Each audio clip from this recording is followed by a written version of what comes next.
Hi, this video is brought to you by Sensorium. If you are having trouble in getting in shape, or you want to set right your blood sugar in control, or if you have parenting concerns, or you are worried about your uncertainties, Sensorium experts can help you feel good at penny prices. I am leaving a link below to check out their offerings that can help you and your family to regain happiness by simple consultations from the eminent experts. Why don't you check this out now? Even if you are not an Indian, then also you can seek help from Sensorium at very affordable rates. Drop your message in the comment box and do let me know if you need any help from Sensorium. Let's get started.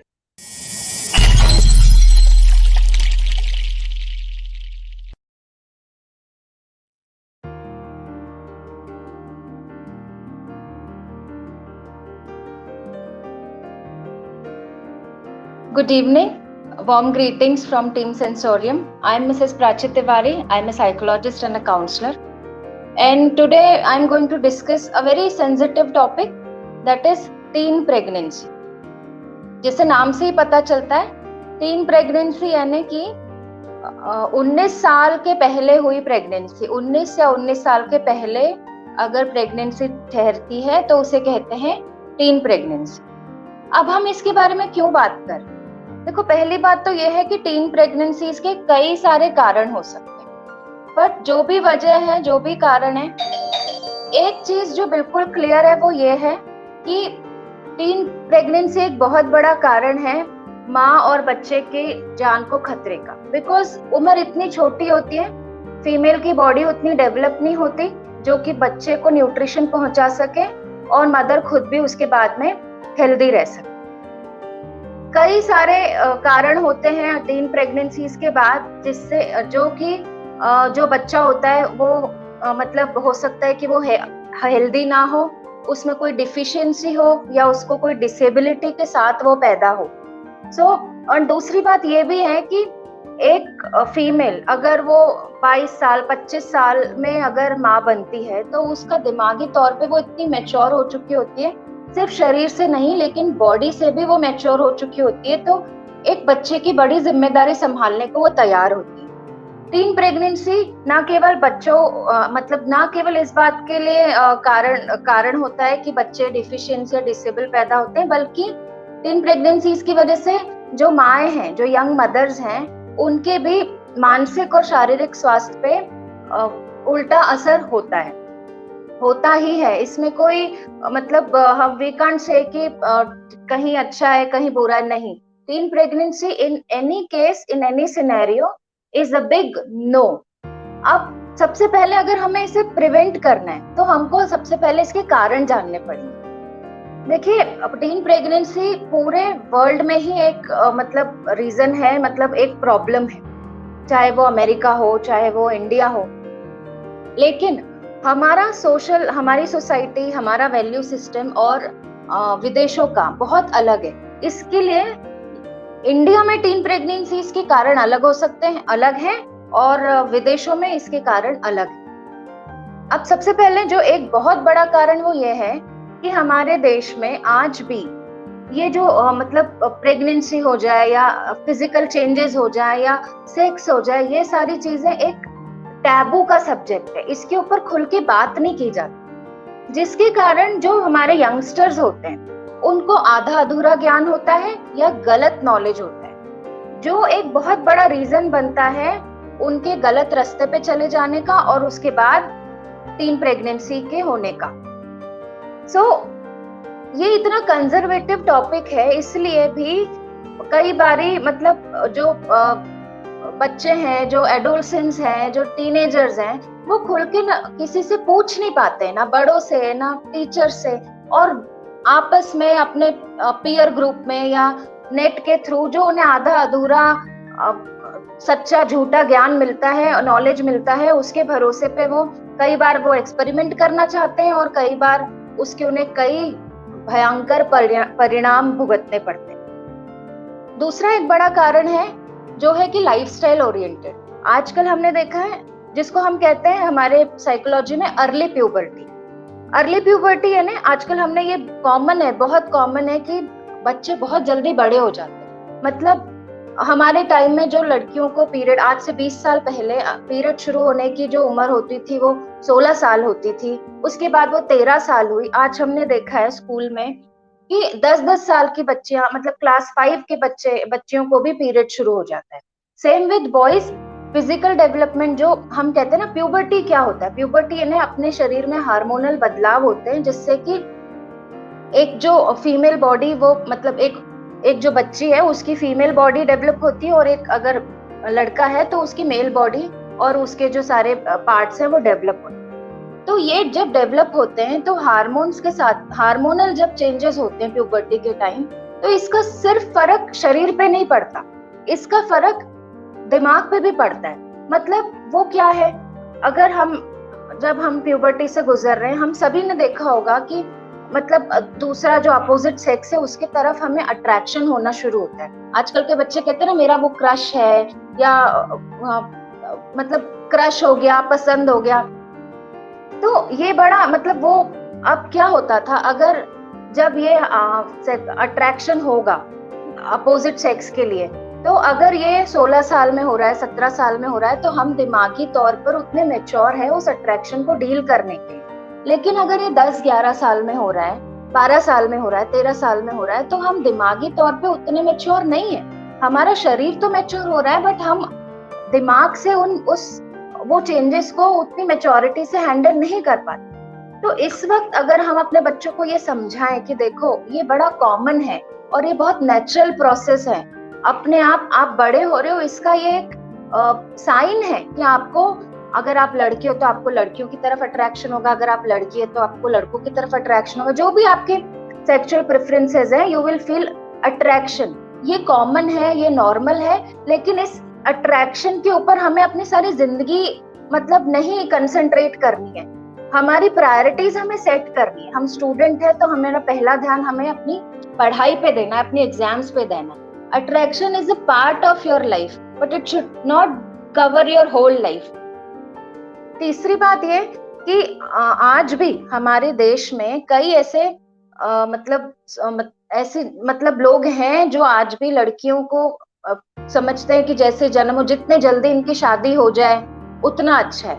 तो अगर शादी अगर आप 17 साल 18 साल में कर रहे हो और 19 साल में अगर वो बच्ची माँ बन रही है, और अगर वो मानसिक और शारीरिक तौर पे उसके लिए तैयार नहीं है, तो उसके जो गलत परिणाम है वो उस लड़की को और उसके आने वाले बच्चे को और पूरे परिवार को भुगतने पड़ते हैं। सो मेरी ये रिक्वेस्ट है कि अपनी बच्चियों को बोझ ना समझ के पहली प्रायोरिटी, जो भी आपका फाइनेंशियल स्टेटस है अकॉर्डिंगली अपनी लड़कियों को पहले अपने पैरों पे खड़ा होना, उनका करियर, उनकी पढ़ाई, इस पे पहले फोकस करें, ना कि शादी, ना कि बच्चा।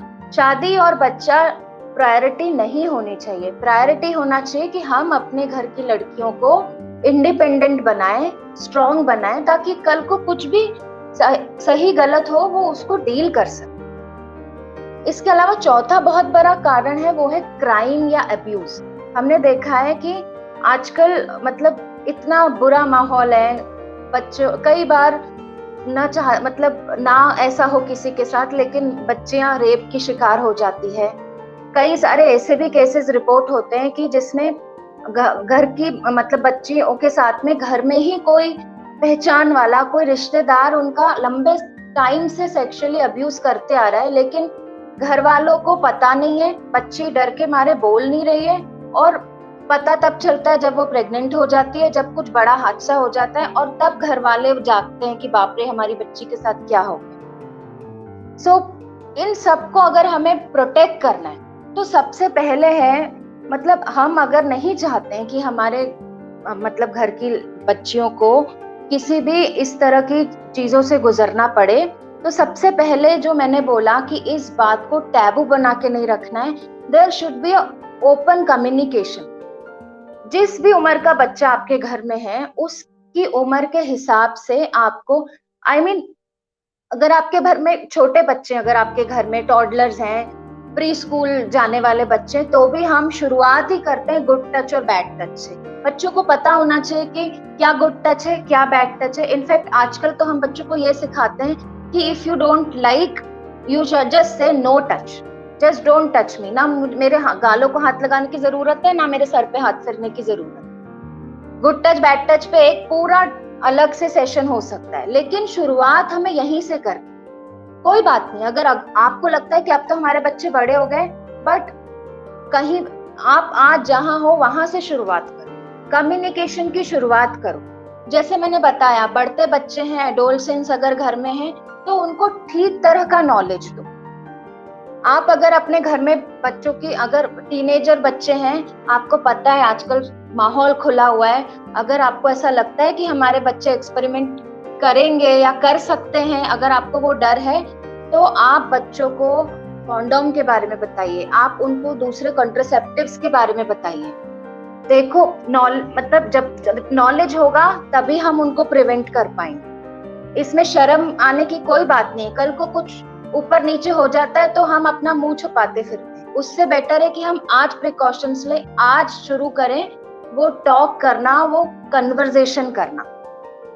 दूसरी बात यह कि अगर घर में लड़की हो चाहे लड़का हो, हमारा जो वैल्यू सिस्टम है, हम कहते हैं ना संस्कार देने हैं बच्चों को, ताकि वो अगर वैल्यू सिस्टम मजबूत होगा तो अपने आप ही घर का, अगर लड़का अच्छा है तो वो बाहर जाके लड़कियों को नहीं छेड़ेगा, वो नहीं चाहेगा कि मैं किसी लड़की के साथ गलत काम करूं। तो वो वैल्यू, और अगर घर में लड़कियां हैं तो उनको भी ये सिखाए कि उनको खुद की रिस्पेक्ट करने, खुद को डिफेंड करते आना चाहिए। सेल्फ डिफेंस की ट्रेनिंग कंपलसरी अपनी सारी बच्चियों को देना चाहिए। दूसरी बात ये कि जैसे मैंने बोला कि जो ये माइंडसेट है कि लड़की है तो शादी कर दो, नहीं, अपनी लड़कियों को पैरों पे खड़ा होना सिखाइए।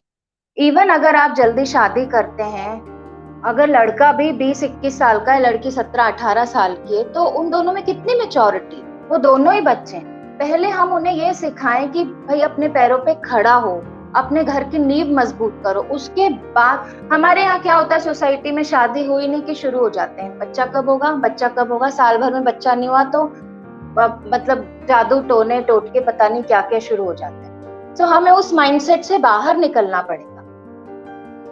इसके अलावा अगर ना चाहते हुए भी अनफॉर्चुनेटली अगर हमारे घर की किसी बच्ची के साथ कुछ दुर्व्यवहार हो जाए, रेप जैसी घटना घट जाए, और अगर प्रेगनेंसी ठहर जाए, तो सबसे पहली बात अगर वो हमें जो करनी है वो ये है कि हमें लीगल एडवाइस लेनी है और मेडिकल एडवाइस लेनी है। अपने मन से कोई काम नहीं करना है। मेडिकल जो डॉक्टर बोलते हैं वो हमें जरूर फॉलो करना है। अगर आपको नॉलेज हो तो एक पॉस्को एक्ट आया हुआ है जिसमें नाबालिग बच्चों के साथ किसी भी तरह का दुर्व्यवहार, उसके अंदर आप लॉ इसके लिए बहुत स्ट्रिक्ट है, आप पुलिस में जाके कंप्लेन लिखा सकते हैं। पॉस्को के ऊपर भी हम एक पूरा सेशन अलग से ले सकते हैं। स्कूल्स में, घर में, सब जगह ये चीजें लागू हैं। तो कभी और अगर कुछ ऐसा हो जाए तो हम क्या करते हैं, हम अपने बच्चों को, मतलब अब घर की लड़की को ही दोष देने लगते हैं कि तुम क्यों गई थी, तुमने कुछ किया होगा। देखो, अगर टीन प्रेगनेंसी ठहर भी गई है, टीन एज में प्रेगनेंसी हो भी गई है, तो उस टाइम पे हमें सिचुएशन समझना और रैशनल माइंड से सिचुएशन को डील करना बहुत जरूरी है। हमारे दिमाग में पहली चीज ये होनी चाहिए कि माँ और बच्चे की हेल्थ हम प्रोटेक्ट कर सकते। अगर डॉक्टर का कहना है कि भाई माँ, मतलब बच्चा बेयर करने वाली उम्र नहीं है, और अगर मेडिकली अबॉर्शन वो करने की सलाह देते हैं, तो you should go ahead for it. मैंने जैसे बोला, मेडिकल एडवाइस और लीगल एडवाइस कंपलसरी लेना है। इसमें कोई ये नहीं सोचना है कि सोसाइटी क्या बोलेगी या दुनिया क्या बोलेगी। जो सही है वही करना है। ये एक बहुत सेंसिटिव टॉपिक है, इसके ऊपर हम घंटों भी बातें कर सकते हैं, लेकिन हर टॉपिक के मतलब हर प्रॉब्लम का सॉल्यूशन, जैसे मैंने बोला है, कम्युनिकेशन बहुत जरूरी है। बच्चा हो तब से लेके तो आपके बच्चे चाहे कितने ही बड़े हो जाए, इवन अगर आपकी बेटी की शादी भी हो रही है, उस टाइम भी एक टॉक, एक बात करना उनसे बहुत जरूरी है regarding contraceptives, regarding hygiene, regarding taking care of health. Even अगर आपको ऐसा लगता है कि आप ये बात खुद नहीं कर सकते, आप नहीं कर पाएंगे, you can always take help of a counsellor. आप आप सेंसोरियम की टीम को